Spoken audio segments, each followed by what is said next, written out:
주님의 성령 지금 이곳에 임하소서.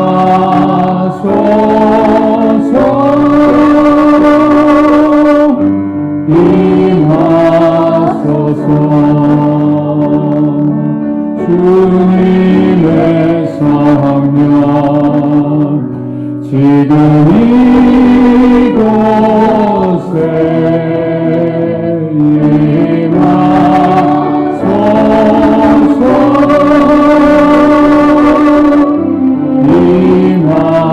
임하소서.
나 주님의 기쁨 되기 원합니다. 그 마음으로 고백하면서 우리 예배를 우리 향해 나가겠습니다.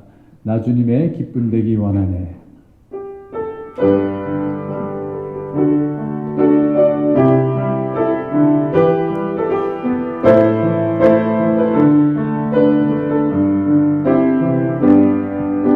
나 주님의 기쁨 되기 원하네. 내 마음을 새롭게 하소서. 세대가 되게 하여 주사. 주님의 비추게 하소서. 내가 원하는 한 가지 주님의 기쁨이 되는 것. 내가 원하는 한 가지 주님의 기쁨이 되는 것.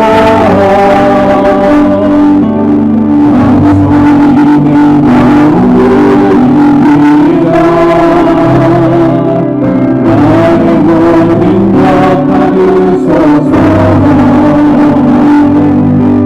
나의 맘에 불빛이 사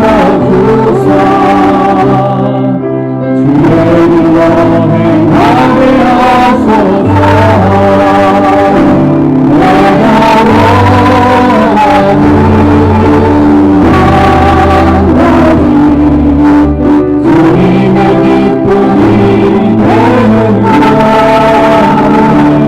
내가 원하는 한 가지 주님의 기쁨이 되는 것. 기도하겠습니다. 여호와를 두려워하는 너희여 그를 찬송할지어다. 야곱의 모든 자손이여 그에게 영광을 돌릴지어다. 너희 이스라엘 모든 자손이여 그를 경외할지어다. 하나님 감사합니다. 오늘도 찬양하고 하나님을 경배하고 찬송하는 마음으로 이 자리에 왔습니다. 하나님 우리의 예배를 받아주시고 우리 가운데 임재하여 주시기를 바라와 우리 주 예수 그리스도의 이름으로 기도하옵나이다. 아멘. 우리 다 같이 일어나셔서 찬송가 5장 찬양 드립니다.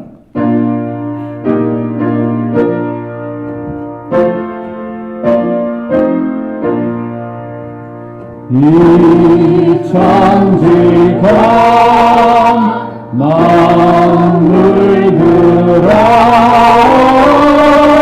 고추시는 주여와 전능성부 성자성부 찬송하고 찬송하세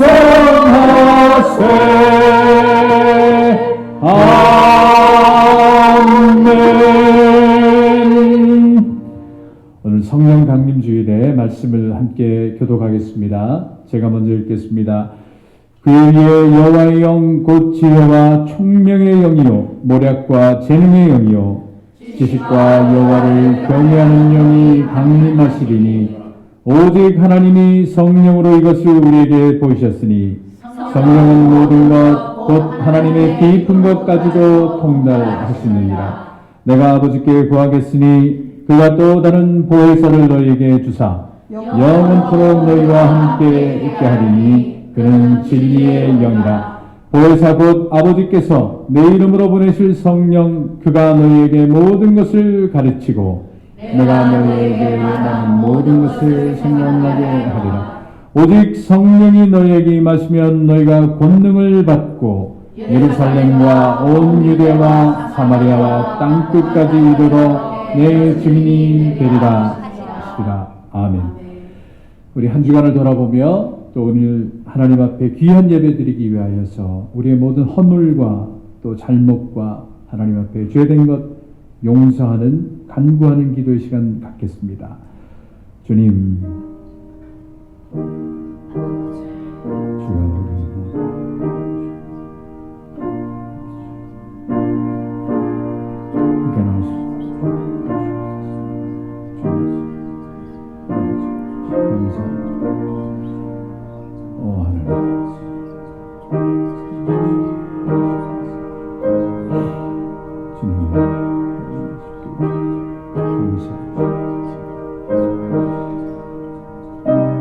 사무엘이 백성에게 이르되 두려워하지 말라.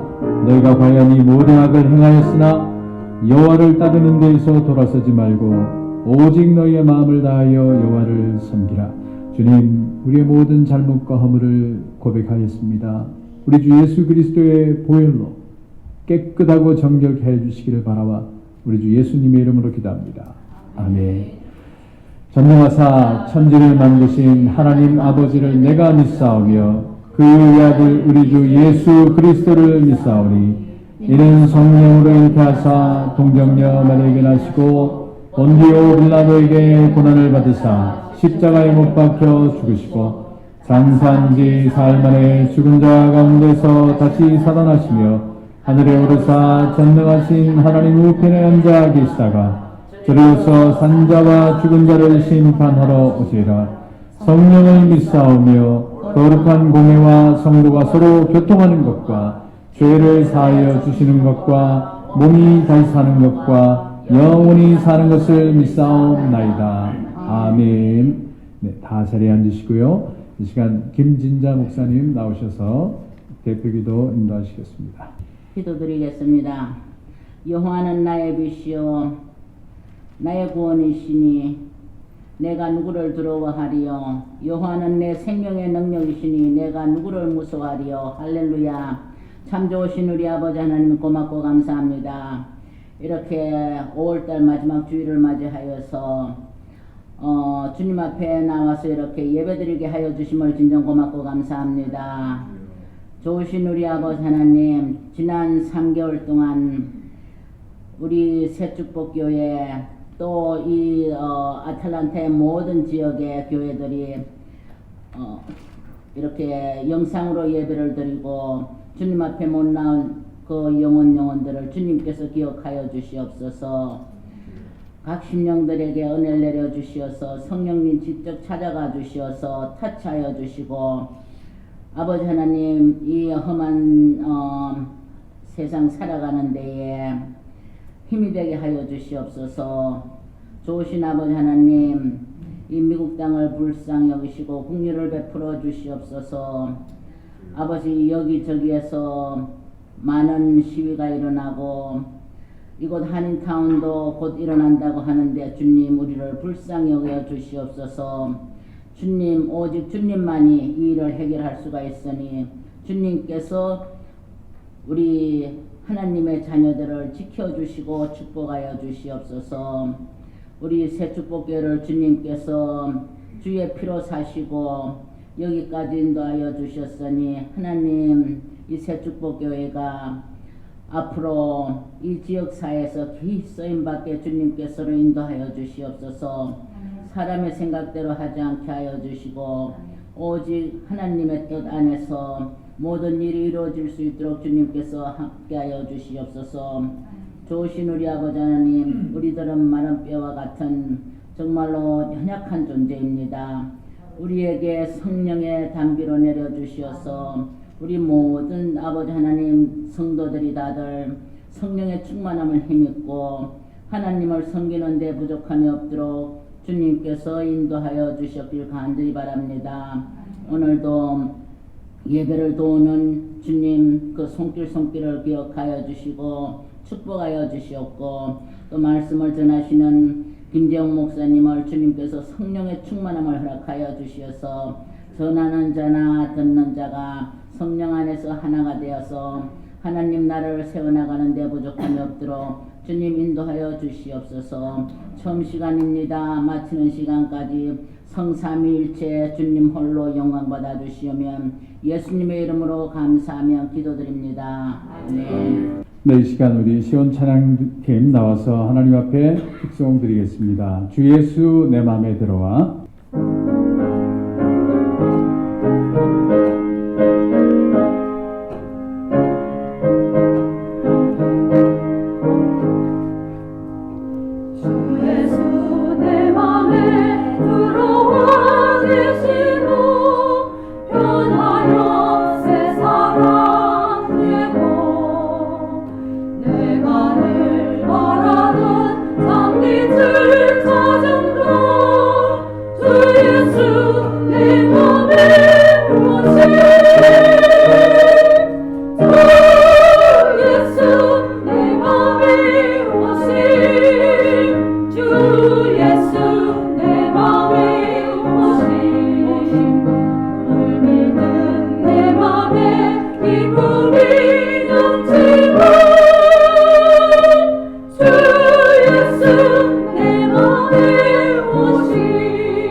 눈보다 더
귀한 찬양 감사합니다.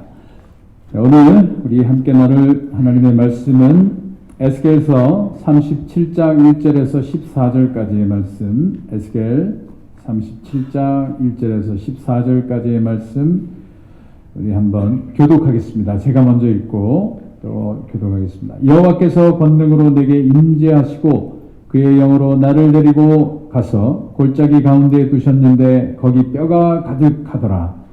나를 그 뼈 사방으로 지나가게 하시기로 본즉 그 골짜기 지면에 뼈가 심이 많고 아주 말랐더라. 그가 내게 이르시되 인자야 이 뼈들이 능히 살 수 있겠느냐 하시기로 내가 대답하되 주 여호와여 주께서 하시나이다.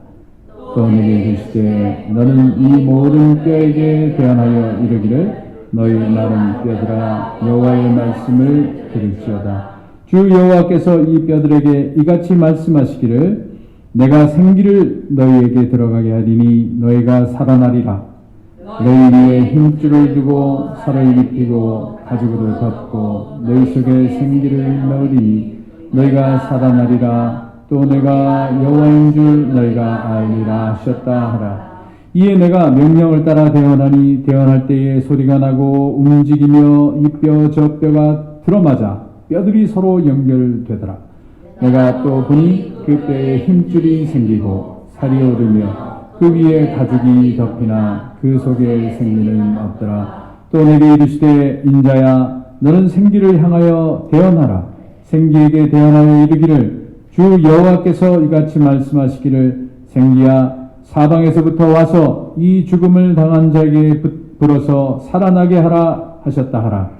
이에 내가 그 명령대로 대언하였더니 생기가 그들에게 들어가매 그들이 곧 살아나서 일어나 서는데 극히 큰 군대더라. 또 내게 이르시되 인자야 이 뼈들은 이스라엘 온 족속이라.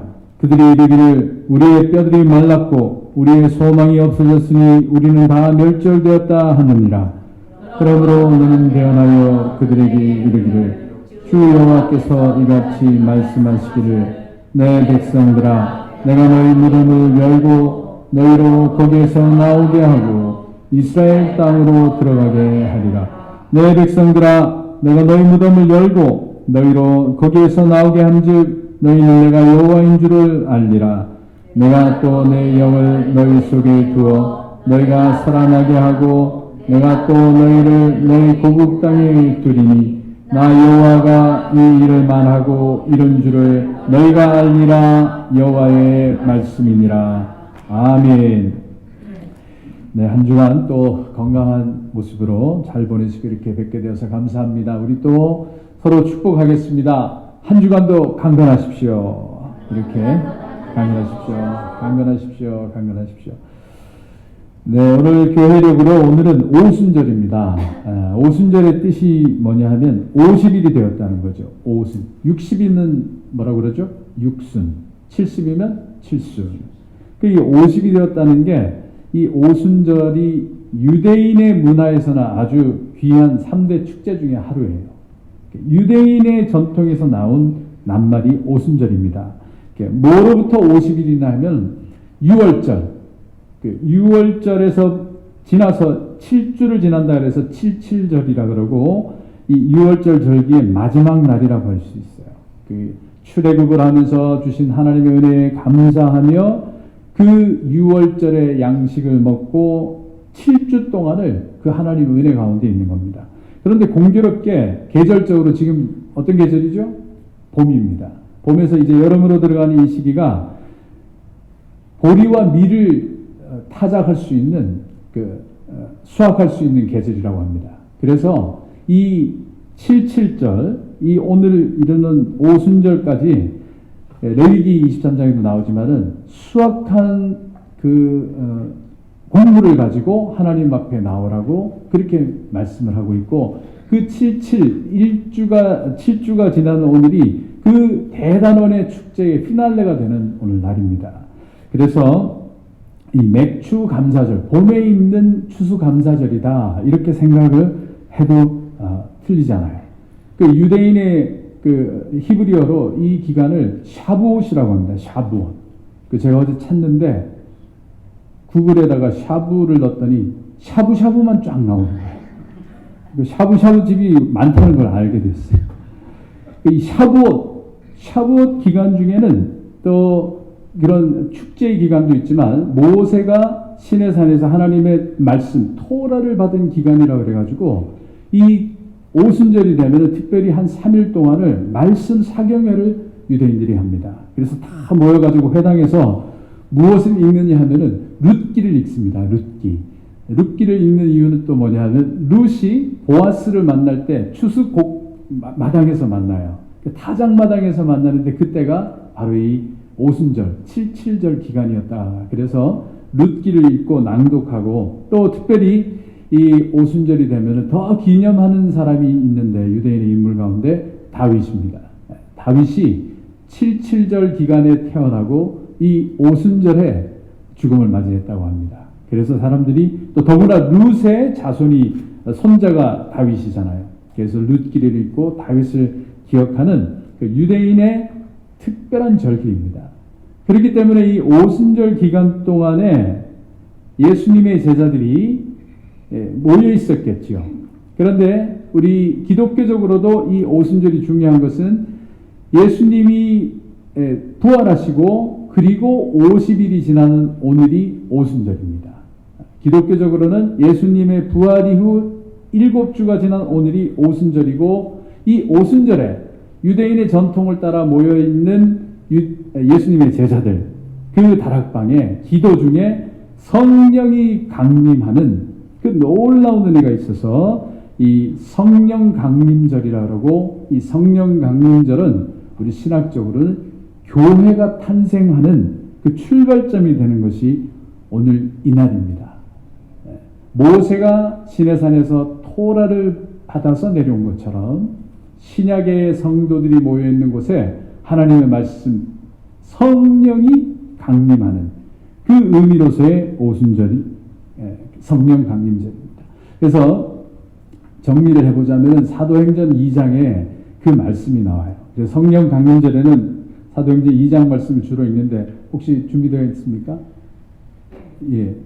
사도행전 2장 1절을 제가 읽어드릴게요. 2장 1절에서부터 쭉 제가 읽어드리면 오순절 날이 읽어드릴게요. 오순절 날이 이미 이름에 그들이 다 같이 한 곳에 모였더니 호련히 하늘로부터 급하고 강한 바람 같은 소리가 있어 그들이 앉은 온 집에 가득하며 마치 불의 혀처럼 갈라지는 것들이 그들에게 보여 각 사람 위에 하나씩 임하여 있더니 그들이 다 성령의 충만함을 받고 성령의 말하게 하심을 따라 다른 언어들로 말하기를 시작하니라. 아멘. 교회의 시작이 이렇게 성령의 강림과 함께 새로운 생명 공동체로 탄생하였고 이제 이 이후로 사도들은 또 크리스찬들은 성령의 말하게 하심을 따라서 말씀을 전하는 복음이 전파되는 그런 역사가 일어나고 교회는 성령의 공동체가 되었습니다. 그래서 교회는 이 성령의 힘이 아니고는 이 사역을 이끌어갈 수가 없습니다.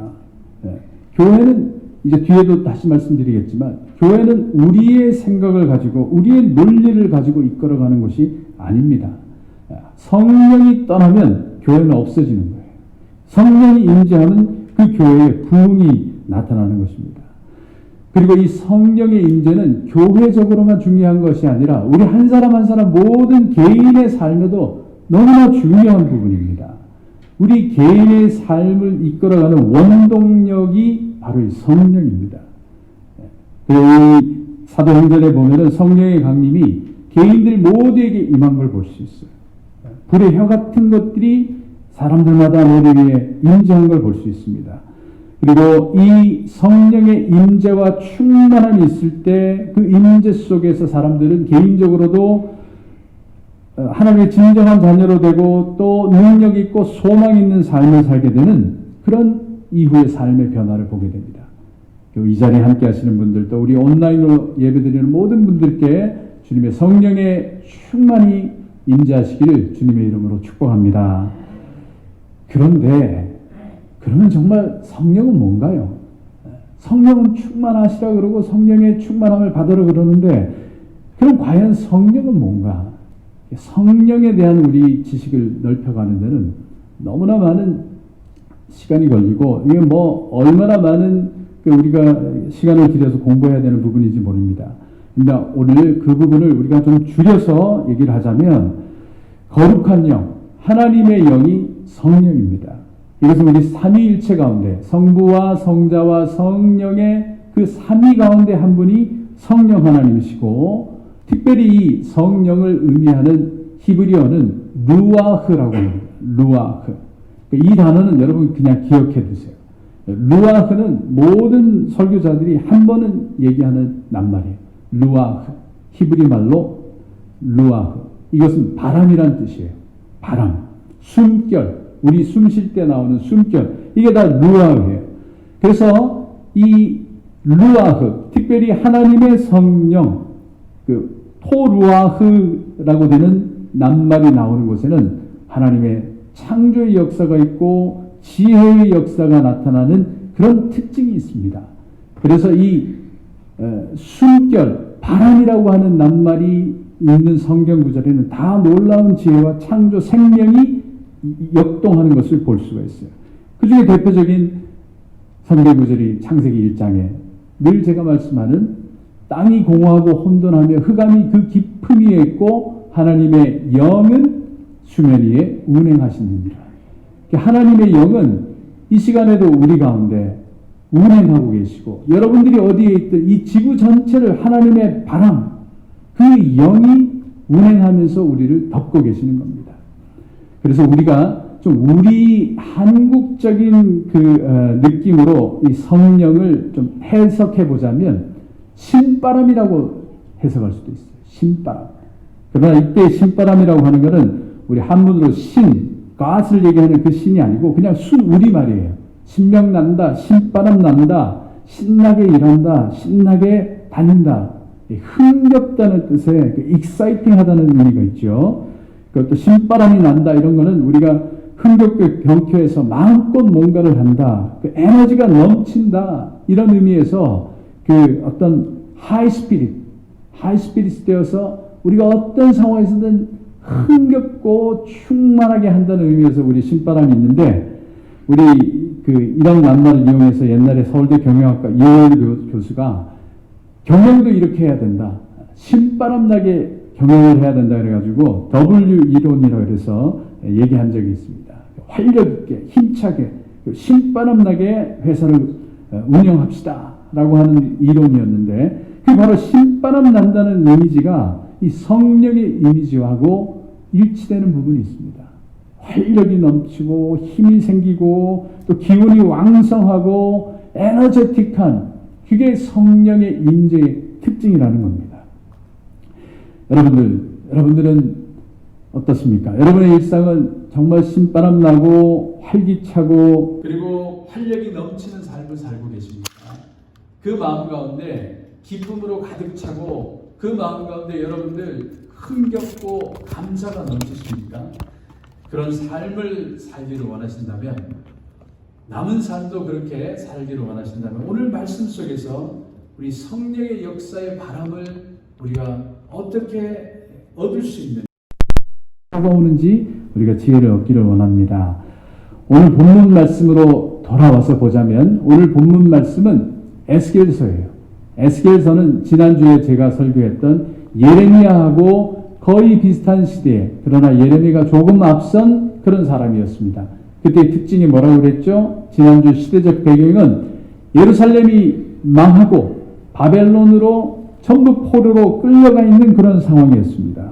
그 중에 예레미야는 그래도 예루살렘에 남아있는 형편이었고, 에스겔은 포로로 끌려간 거예요. 한국 전쟁으로 얘기하자면 낙동강 전투에서 예레미야는 살아남았고 에스겔은 끌려서 평양으로 지금 잡혀간 상황입니다. 누가 더 절망적이겠어요? 에스겔. 포로 상태에 있는 이 에스겔이 너무나 절망적인 상황 속에 지금 처해 있는 겁니다. 예레미야는 멀리서 바라보고 있지만 에스겔은 현장에서 그 고통을 겪고 있습니다. 그런데 이 에스겔의 이름 가운데 메시지가 있어요. 에스겔 이름은 하나님께서 강하게 하신다, 이런 뜻이 있습니다. 하나님께서 강하게 하신다. 그게 에스겔이에요. 그 에스겔의 그 이름에서 느껴지는 것만큼 예레미야는 그 멸망을 예고하는 눈물의 예언자였지만 에스겔은 새로운 비전을 제시하는 비전의 예언자입니다. 포로로 잡혀가 있지만 그럼에도 불구하고 그 회복의 비전을 가지고 있고 하나님께서 새롭게 하시리라는 그 새로움에 대한 그 비전을 가지고 있는 이 예언자 에스겔이 오늘 말씀의 그 비전을 받으면서 오늘 환상 가운데 마치 영화 속의 판타지 같은 그 뼈들이 가득한 곳에서 지나는 중에 하나님이 말씀하시는 그 예언의 말씀을 전하면서 새롭게 회복될 것을 지금 예언하고 있습니다. 오늘 말씀을 다 정리하자면 오늘 에스겔이 받은 이 비전의 내용을 정리하자면 그 마지막 절에 있습니다. 마지막 절에 뭐냐 하면 내가 또 내 영을 너희 속에 두어 너희가 살아나게 하고 내가 또 너희를 너희 고국 땅에 두리니 돌아와서 두리니 나 여호와가 이 일을 말하고 이룬 줄을 너희가 알리라. 포로 가운데 있는 사람들에게 지금 70년의 세월을 기다려야 되고 포로 가운데 있는 사람들에게 돌아갈 것이라고 얘기하는 겁니다. 내가 내 영을 너희 속에 두어서 살아나게 할 것이고 또 돌아가게 해서 여호와가 누구인지 알게 하리라. 이 약속이 오늘 에스겔서의 비전입니다. 절망 가운데 있고 희망이 없고 그리고 너무나 어두운 이 현실 속에서도 임에도 불구하고 새로운 희망과 약속을 이 에스겔을 통해서 주고 계신 겁니다.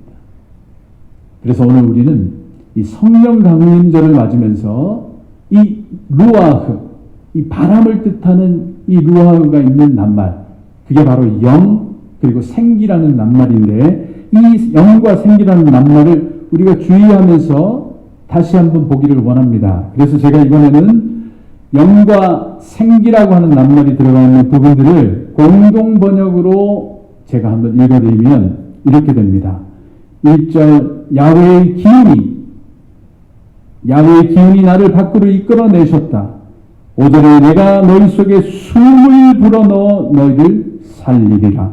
6절에 너희에게 힘줄을 이어놓고 살을 붙이고 가죽을 씌우고 숨을 불어넣어. 8절에 그러나 아직 숨쉬는 기척은 없었다. 9절에 숨을 향해 내 말을 전하여라. 숨아 사방에서 불어와서 이 죽은 자들을 스쳐 살아나게 하여라. 10절 숨이 불어왔다. 그러자 모두들 살아나 제발로 일어서. 14절 내가 너희에게 나의 기운을 불어넣어 살려내어 너희로 하여금 고기에 가서 살게 하리라. 이렇게 숨, 기운 이렇게 낱말이 해석이 되어 있습니다.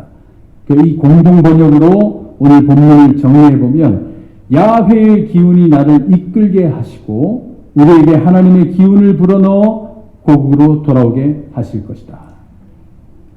결국 하나님의 이 기운이 모든 것을 새롭게 할 것이라는 겁니다. 너희가 너희 자신을 새롭게 하는 것이 아니라 하나님의 기운이 불어오며 새롭게 될 것이라는 겁니다. 그런데 이 오늘 본문에 계속되는 말씀이 두 개가 있는데 그 중에 하나가 살아날 것이라는 겁니다. 5절에 너희가 살아나리라. 6절에도 너희가 살아나리라. 10절에도 그들이 곧 살아나서 살아나리라는 겁니다.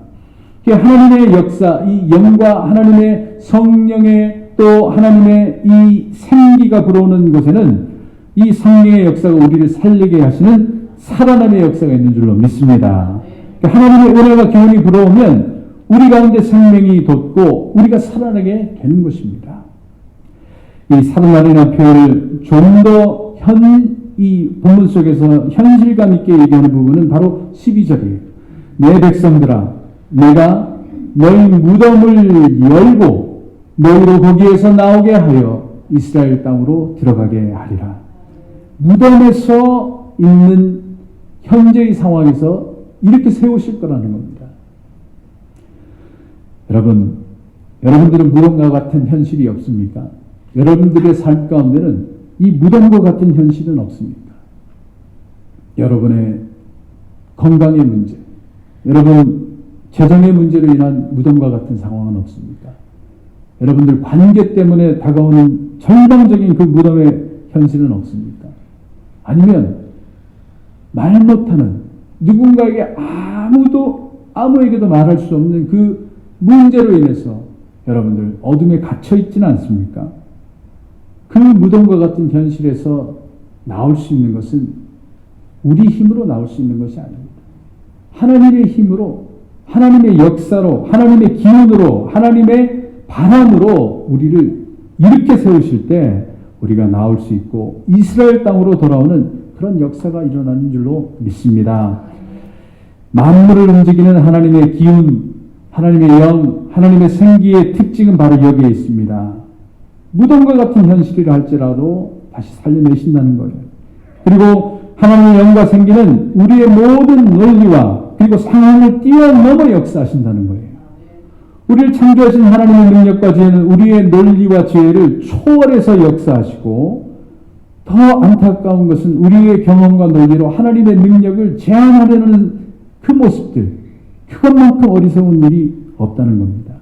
그런 사람은 하나님의 역사를 맛볼 수가 없고 하나님의 역사를 맛보더라도 그것을 제대로 해석을 못해요. 우연이 되었던 것, 그럴 수도 있었던 거지. 그걸 받아들이지는 못하는 겁니다. 여러분, 하나님의 성령의 역사를 맛보기 원하십니까?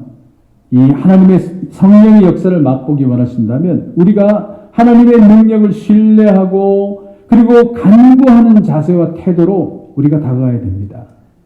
그 모습을 어디서 보느냐 하면 에스겔의 그 답변 속에서 오늘 볼 수가 있어요. 오늘 하나님께서 에스겔에게 말씀하시고 이렇게 질문하십니다. 에스겔이 건네고 있는 골짜기 지면에 뼈가 가득하고 마른 뼈들로 가득한 가운데 3절에 물으시기를 인자야 에스겔아 이 뼈들이 능히 살 수 있겠느냐? 물으실 때에 에스겔의 대답은 놀랍습니다. 주 여호와여 주께서 하시나이다. 만약 우리가 정상적인 사람이고 우리가 아주 똑똑한 사람이라고 한다면 어떻게 보면 이 답변이 나오지 않아요. 당연히 살 수 없습니다. 이 마른 뼈가 어떻게 산다고 말하는 겁니까? 이건 생물의 법칙에도 맞지도 않습니다. 하나님 어떻게 이런 질문을 하십니까? 맞습니다. 그 답이 오히려 더 지극히 상식적이고 합당할지 모릅니다. 그러나 합당하다고 해서 항상 맞는 것은 아니에요. 우리 아무리 똑똑하고 우리가 지혜가 높다 하더라도 사람의 지혜는 한계가 있어요. 그리고 사람의 지혜는 우리 사람들끼리 비교했을 때 네가 똑똑하니 내가 똑똑하니 할 수 있는 문제지 하나님과 비교해서는 우린 다 미약한 존재들입니다. 우리가 IQ가 좀 높다. 학교에서 공부를 좀 했다. 또 내가 사회적으로 뭔가 인텔리다. 그렇다고 해서 여러분이 그 사람이 지혜로운 사람이 절대 아니에요.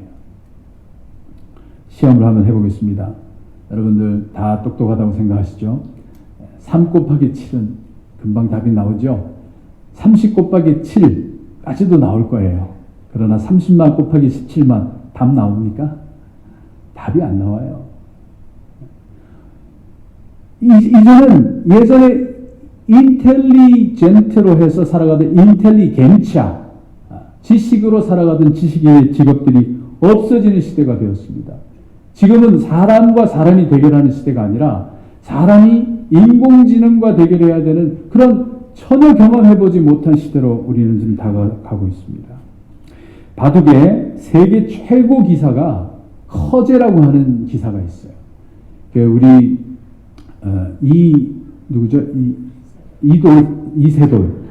이세돌 뒤에 온 세계의 최고 바둑 기사예요. 그런데 이세돌이 AI 알파고하고 대결을 해서 1승 3패로 졌어요. 그죠? 그것을 바라본 커제가 내가 하면 다르다. 나랑 붙이면 다르다고 했어요. 커제가 4패를 했습니다. 커제가 불과 지금 20대 중반입니다. 그 사람 한 번 바둑을 뚫 때마다 몇 년이 왔다 갔다 하는 그런 기사예요. 그런데 그 20대의 기사가 3패째, 4패째 들어갈 때 얼마나 눈물을 많이 흘렸는지 몰라요. 그 뒤에 물었습니다. 기자들이. 왜 이렇게 눈물을 흘렸느냐.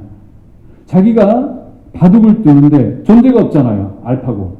존재 없는 앞에서 이 두는 중에 말할 수 없는 공포감이 다가왔다는 거예요.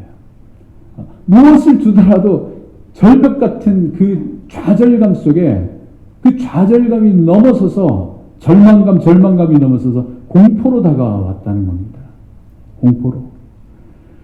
우리는 그런 얘기를 합니다. 둔재는 천재 앞에 좌절하고 천재는 신들 앞에 절망한다. 우리끼리 비교하면 둔재보다 천재는 나아요. 그러나 천재도 좌절하는 것이 그 신의 그 레벨 앞에서 좌절할 수밖에 없는 거예요. 그게 인간의 존재입니다. 오늘 다시 본문으로 돌아와 이 에스겔의 그 믿음의 답변은 우리 가운데 큰 메시지가 있습니다. 우리의 판단으로 하나님의 길을 예단하는 것이 아니라 주 여호와여 주께서 아시나이다.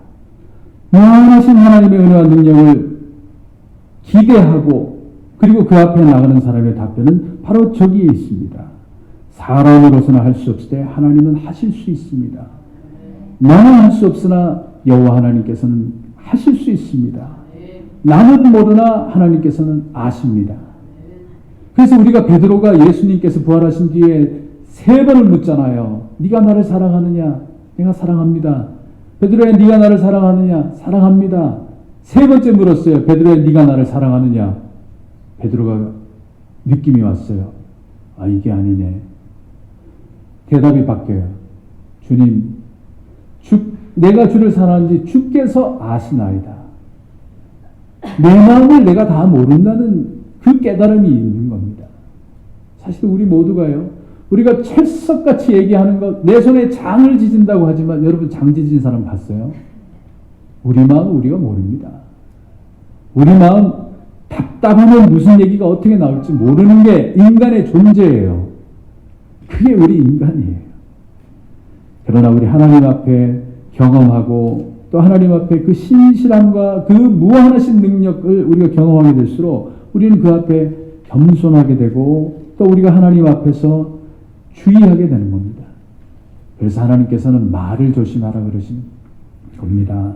민수기 14장 28절에 보면은 하나님께서 이렇게 경고를 하셔요. 그 유대 광야에서 출애굽한 백성들이 다 불평할 때 하나님께서 모세를 통해서 말씀하시기를 그들에게 이르기를 여호와의 말씀에 내 삶을 두고 맹세하노라 너희 말이 내 귀에 들린 대로 내가 너에게 행하리라. 말하는 대로 우리 가운데 이루어질 줄로 믿습니다. 우리가 신실하신 이 하나님을 믿고 나갈 때 그럴 때 하나님의 역사가 시작되는 걸 볼 수 있어요. 오늘 에스겔의 그 귀한 답변 속에 하나님께서 역사가 시작됩니다. 그것은 에스겔에게 말씀하십니다. 뼈들에게 말해라. 여호와의 말씀이니라. 뼈들아 다 모여라. 힘줄과 가죽과 살이 붙어날 것이다. 그리고 생기를 너에게 불어넣으니 너희가 살리라. 그렇게 해서 명령을 하였더니 뼈들이 다 모였어요. 힘과 힘줄기가 붙고 그리고 살이 돋아났어요. 그런데 거기에 생기가 없는 거예요. 그래서 하나님께서 다시 에스겔에게 말씀하십니다. 생기에게 명해서 생기가 들어와서 생기가 들어가게 하라. 그러자 생기가 바람처럼 들어와서 그 뼈들이 살아나고 일어나고 그리고 마침내 일어나 서는데 큰 군대가 되었더라. 10절의 말씀. 뼈들이 그 많은 뼈들이 모여서 생기와 함께 살아난 것만이 아니라 군대가 되었습니다. 바벨론을 넘어설 수 있는 그 군대가 되고 그저 생존이 아니라 부흥과 함께 놀라운 역사의 그 은혜가 성령의 능력으로 군대로 나타난 것입니다. 이것이 하나님의 능력이고 성령의 역사입니다. 죽은 자를 살리고 절망한 자를 위로하고 이렇게 세우는 것 여기까지가 하나님의 역사가 아니에요. 하나님의 역사는 그 죽은 자 같은 자, 절망에 빠진 자를 이렇게 세워서 군대와 같은 능력이 있는 자로 쓰시는 게 성령의 역사인 줄로 믿습니다. 교회가 그런 곳이에요. 교회가 다 마른 뼈 같은 사람들이 모여서 마른 뼈들이 서로 잘 났다고 일어나는 것이 아니라 마른 뼈 같은 우리가 모여있는 곳에 성령의 바람이 불어와서 성령의 은혜로 우리가 살아나고 한 사람 한 사람이 일어나서 그래서 다 우리가 모일 때 그곳에 군대와 같은 교회가 나타나는 줄로 믿습니다. 그렇기 때문에 군대와 같은 이 교회가 되기 위해서는 교회 모든 리더들이 하나님의 은혜와 능력에 긍정적인 입술로 열려 있어야 합니다.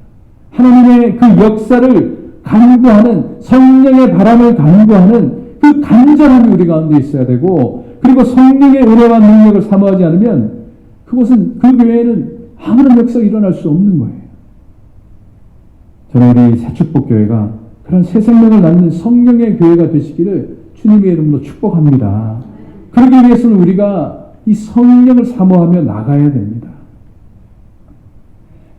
그래서 이제 내일부터, 내일은 의미 있는 날이에요. 내일은 몇 월 며칠?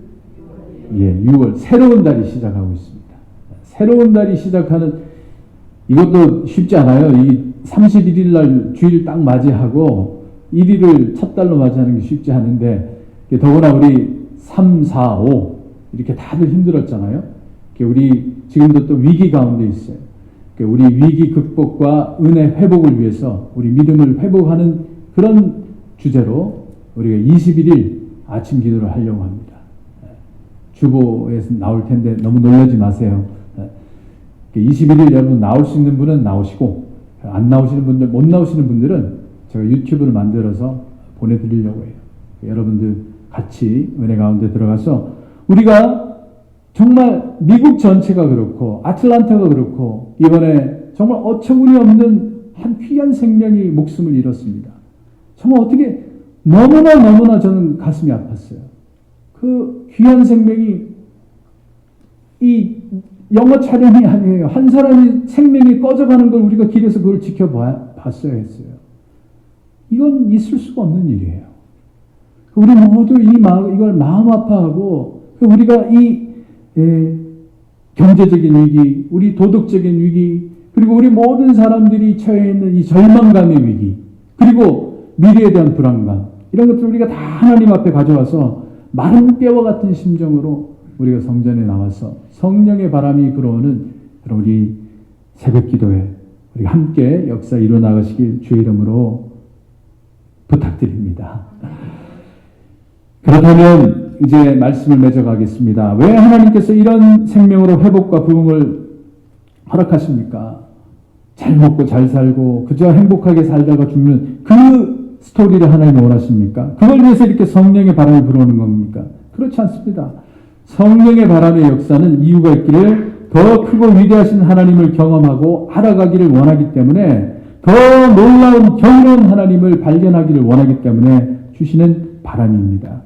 오늘도 6절, 13절, 14절에 보면 계속 반복되는 말씀이 내가 여호와인 줄을 너희가 알리라. 내가 여호와인 줄을 너희가 알리라. 내가 여호와인 줄을 너희가 알리라. 이것이 하나님께서 원하시는 이 성령의 역사의 궁극적인 동기입니다. 우리가 하나님의 알아간다는 것은 하나님을 경험하는 만큼 알아가는 것입니다. 하나님을 경험한 여러분의 경험의 크기와 그 높이와 넓이가 여러분들이 실제로 섬기는 하나님의 크기입니다. 어떤 분은 자판기 같은 하나님도 있고, 어떤 분은 샘물과 같은 하나님도 있고, 어떤 분의 하나님은 나이가라 폭포와 같은 그런 하나님도 있을 수 있습니다. 여러분들의 하나님의 크기는 얼마나 신지요? 궁극적으로 우리가 바라보는 영생, 천국에 대한 비전도 사실은 이 하나님을 알아가는 크기만큼 우리가 들어가는 거예요. 요한복음 17장 3절에 이렇게 영생에 대한 정의를 하고 있어요. 그것은 영생은 곧 유일하신 참 하나님과 그가 보내신 자 예수 그리스도를 아는 것입니다. 아멘. 우리가 하나님을 경험하고 알아가는 그런 저와 여러분이 되기를 원합니다.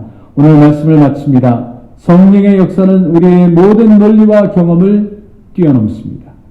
마른 뼈를 살리신 하나님의 은혜와 권능이 여러분들 가운데 임재하시기를 바라고, 그런 하나님을 맛보아하는 놀라운 믿음이 여러분 가운데 가득하시기를, 충만하시기를 주님의 이름으로 축복합니다. 기도하겠습니다.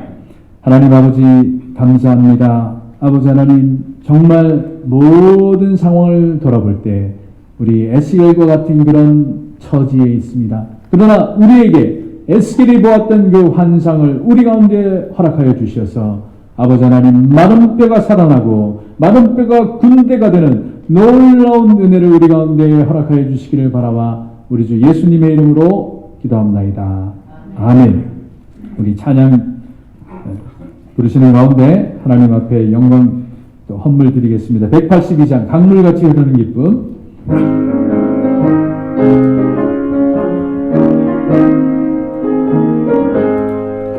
강물같이 흐르는 기쁨 성령과 민함이라 장렬한 맘 영원하도록 주의 거처 되겠네. 주님 주시는 참된 평화가 주의 말씀에 평생 건강도 감정하게 되도다. 나의 생명 소생 태고는 성령님 마시니라. 모든 의심 슬픔 사라져 주의 평강 넘치네. 주님 주시는 참된 평화가 내 몸속에 넘치네. 주의 말씀에 평생 풍랑도 전전하게 되도다. 하늘에서 번비 내리고 햇빛 찬란한 같이 우리만의 성도님만이 주님 보내심이라. 주님 주시는 참된 평화가 내 맘속에 넘치네. 주의 말씀에 거센 풍랑도 전전하게 되도다. 생명실에 넘쳐 흘러서 마른 광야 적시니 우리의 열매 물을 이어서 주수를 기다리네. 주님 주시는 참된 평화가 내 맘속에 넘치네. 주의 말씀에 거센 풍랑도 전전하게 되도다. 놀라우신 주의 은혜로 그의 얼굴 뵙겠네. 평화로운 안식처에서 영원토록 쉬겠네. 주님 주시는 참된 평화가 내 맘속에 넘치네. 주님 말씀에 거센 평강도 전전하게 되도다. 주님 감사합니다. 아버지 하나님, 이 어려운 상황 속에서도 우리에게 참으로 하나님 귀한 선물과 온갖 은사들을 우리 가운데 허락하시는 것 감사합니다. 하늘부터 내려오는 이 귀한 은혜를 늘 감사하고 감격하고 또 하나님 이 은혜 가운데 우리가 새로운 생명을 얻고 소생하는 성령의 바람을 경험토록 역사하여 주시옵소서. 오늘도 하나님 귀한 절에 마음을 다하여 빈손으로 오지 아니하고 하나님께 정성을 다하는 마음으로 감사를 드리는 마음으로 귀한 예물 올립니다. 하나님 기뻐 받으시고 드린 손길 드린 마음 아버지 하나님 또한 드려서 드리지 못하는 안타까운 마음 다 하나님 기억하여 주셔서 아버지 하나님 모든 상황 속에서 주께 더 큰 영광 돌려가는 매일의 삶이 되도록 우리 기업들을 복내려 주시옵소서. 감사하며 우리 주 예수님의 이름으로 기도하옵나이다. 아멘.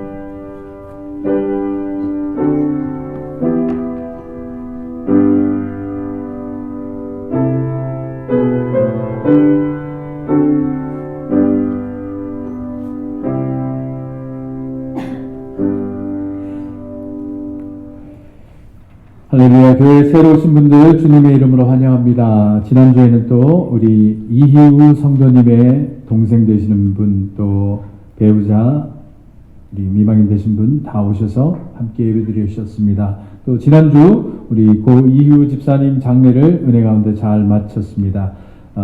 봉사해 주신 모든 분들 감사드리고 또 우리 유가족을 위해서 계속 기도해 주시면 감사하겠습니다. 우리 교회 현장 예배는 우리 6월 둘째 주 14일부터 재개하도록 하겠습니다. 뭐 한인교회는 오늘부터 다음 주부터 드리나 봐요. 첫 주부터 해서 우리 14일부터 이곳에 같이 예배드리고 또 오시면은 여러분들 뭐 어떻게 보면 우리 작은 교회 좋은 것 같아요. 그냥 뜨문뜨문 앉으시면 돼요. 뜨문뜨문 앉으시고 그래서 소셜 디스턴싱 또 주의하시고 감사하겠습니다. 매주 수요일에 우리 저녁 6시에 교회 본당에서 드리고 있습니다. 여러분들 함께 해주시고 말씀드린 것처럼 우리 코로나 극복과 또 새로운 은혜와 축복을 위한 3주간 특별 새벽 기도회를 우리 6월 1일부터 20일까지 매주 월요일에서 토요일 아침 6시에 본당에서 드리겠습니다.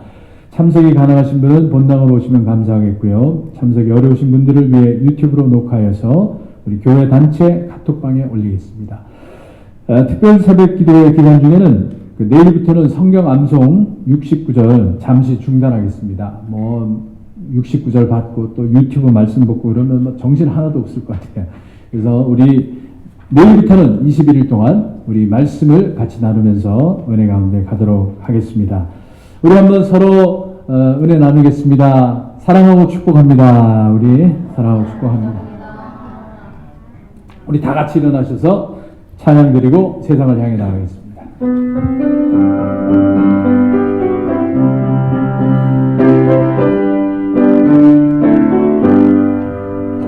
여기에 모인 우리 사랑받는 주의 자녀라 주께서 뜻하심과 우리 통해 펼치신다 고통과 슬픔 중에 더욱 주님을 지나오니 어려움을 이겨내고 주님 더욱 찬양하니 이미는 거룩하시라 주가 지켜주신다 어두운 밤에도 주의 밝은 이름 더하여 주신다.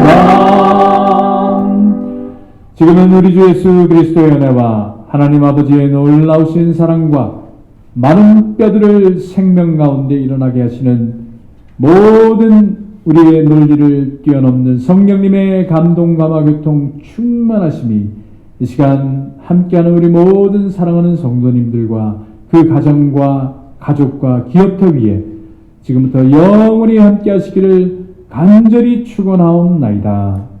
아멘.